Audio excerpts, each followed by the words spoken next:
There is something that happens after a person has been hurt enough times in the right places. It doesn't look like damage from the outside. It doesn't look like anything particularly notable at all.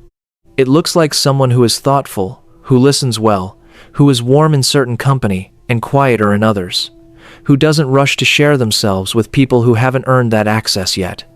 It looks, to most observers, like a personality, and the person carrying it rarely knows that what they're doing.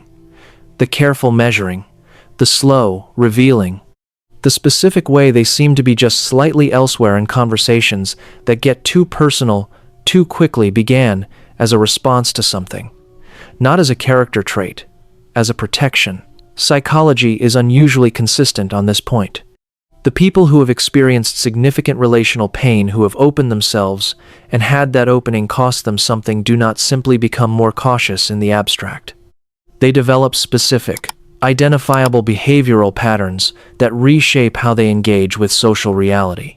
And the remarkable thing about these patterns is how completely they operate beneath conscious awareness. The person is not deciding to be guarded. They are simply living in the body of someone who learned, with real evidence, what can happen when guarding fails. Think about what that looks like in practice. Picture a conversation at a social gathering, the kind where people you barely know start offering personal information with a confidence that surprises you. Relationship difficulties, family dynamics, fears, things that in any other context would feel intimate, and you watch it with a particular quality of attention. You notice how freely the information moves. You notice who receives it, and how carefully. And somewhere in the background of your awareness, something is running an assessment that you didn't consciously initiate. You smile and give a mild answer, and the conversation moves on, and later, someone describes you as private, or guarded, or hard to read, and you don't have a very good explanation for it. Because the explanation lives in something that happened before this conversation, in a history that is running silently behind every new encounter. What is actually happening in that moment is what researchers describe as attachment-informed vigilance, a heightened state of interpersonal assessment that develops specifically in people whose early or significant relational experiences involved vulnerability being misused. Not everyone who experiences pain develops this. But people who experienced it in the specific territory of trust and closeness, who offered something genuine and had it handled carelessly, tend to develop a calibration around future openings that is both precise and automatic. They are not choosing to withhold. They are waiting for evidence, and they have learned, with a specificity that the uninjured person hasn't had occasion to develop, exactly what kind of evidence to look for. If any of this is landing somewhere in you, take a moment to like the video. It helps more people find conversations like this one. And if understanding the specific behavioral residue of having experienced significant pain is something you want more of, subscribing makes that work possible. Because there are several distinct things people in this territory tend to do, not as strategies, not as decisions, but as the automatic expression of a mind that has reorganized itself around what it now knows about the world. The first is a profound sensitivity to how people treat other people's vulnerabilities, not their own other people's. The person who has experienced too much pain becomes an acute observer of what happens when someone shares something difficult in a group setting. They track whether the information is held with care or becomes social currency, whether the sharer is met with genuine attention or polite performance, whether what was offered is still being treated with discretion 3 conversations later. This assessment is not paranoid. It is the application of hard-won knowledge to new situations, and its output determines, often completely beneath awareness, how much of the interior world this person will offer to this particular environment. The second is the specific silence that arrives when a conversation turns toward genuine self-revelation. This silence is not social awkwardness. It is the brief, automatic pause of a system that is evaluating whether the current conditions constitute safety, and almost always concluding that they don't, yet.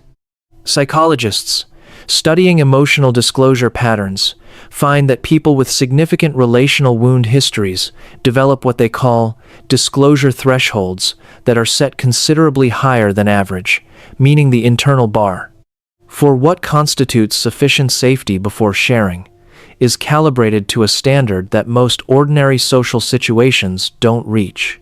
The silence is the system doing its job, and it will lift, eventually, with the right person, in conditions that have been demonstrated rather than assumed. The third pattern is the disproportionate care they extend to other people's pain.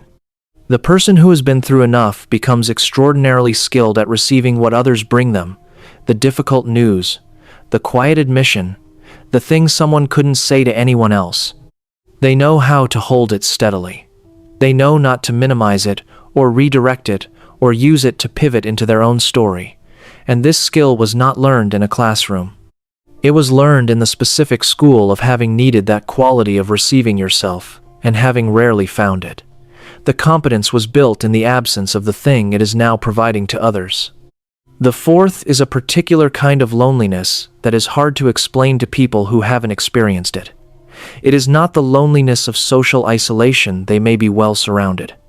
It is the loneliness of being in rooms where nobody is asking the right questions, where the version of them that is most real is not the one in circulation, where warmth is available in abundance and genuine contact is scarce. They are kind to almost everyone. They are truly known by almost nobody, and the people around them, experiencing the warmth, often have no idea that what they are receiving is not the full version. Here is the paradox that makes all of this so difficult to explain from inside the experience. The very history that produced the caution also produced the depth. The same formation that built the careful measuring also built the extraordinary capacity for genuine connection. The person who will not give access easily is, when access is earned, among the most genuinely present people you will encounter. Because they know, in a way that can only come from having learned it through loss, that connection is not a given. It is a specific quality of encounter that requires conditions, and those conditions are built over time with consistency and demonstrated care, not performed in the first 5 minutes of an acquaintance. What they offer, when they offer it, carries weight in the way that things earned always carry more weight than things given freely. And the people who have been patient enough to earn it, who stayed long enough and were consistent enough, and demonstrated care in the specific ways that shifted the assessment, those people have something that doesn't come with shortcuts. They have the real version. The pain did not make this person closed. It made them discerning. And discernment, in a world that frequently mistakes exposure for intimacy, is not a wound. It is a kind of wisdom. Have you ever been in a room full of people and still felt more alone than you would have felt by yourself? And do you know what was missing in that room? Hit the like and subscribe button, and I'll see you in the next one.